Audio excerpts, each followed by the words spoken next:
animals or crops, artisans made desired things, merchants exchanged those things, warriors kept order within society and protected it from enemies, priests conducted religious rituals, and rulers governed. As for warfare, the first weapons were sticks and stones. That person who invented the spear or bow and arrow revolutionized warfare. Ancient geniuses developed metallurgy and produced first bronze, then iron, and finally steel tools, including armor and edged weapons. Men killed each other with metal swords, spears, and arrowheads for several thousand years. Then, in the 14th century, the first crude handguns and cannons appeared, which over several hundred years improved to surpass and eventually replace edged weapons for killing. 19th and early 20th century inventions like machine-made goods, railroads, steamships, telegraphs, telephones, machine guns, tractors, automobiles, trucks, airplanes, and tanks empowered states to muster, equip, arm, transport, and command ever more men with ever more firepower. During World War II, mastery of splitting the atom created bombs so powerful that one could destroy a vast city.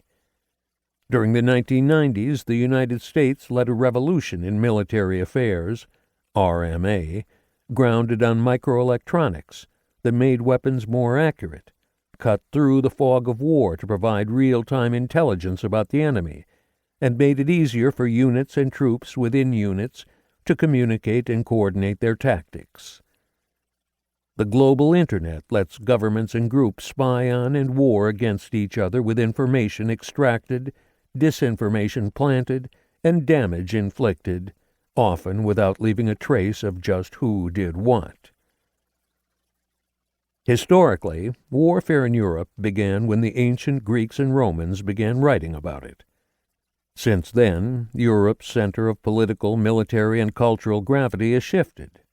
Arguably, Athens, Rome, and Jerusalem prevailed during the ancient world, Rome and Constantinople during the Middle Ages, Florence, Venice, and Milan during the Renaissance, Rome, Madrid, Vienna, and Antwerp during the Reformation, Paris and London from 1650 to 1870, London, Berlin, and Paris from 1870 to 1918, Washington and New York from 1918 to 1929, London, Paris, Berlin, Rome, and Tokyo from 1929 to 1941, Washington and New York from 1942 to 1949, Washington, New York, London, Brussels, and Moscow from 1950 to 1990, Washington, New York, Brussels, London, and Berlin from 1990 to 2016, Brussels, Paris, and Berlin from 2016 through 2022, and Washington, Brussels, Paris, Berlin, Moscow, and Beijing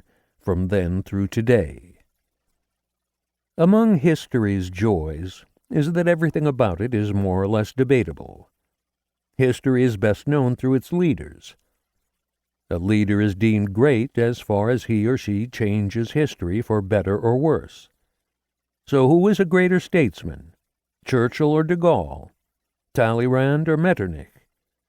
Or who is a greater general, Alexander or Caesar, Marlborough or Eugene, Napoleon or Wellington?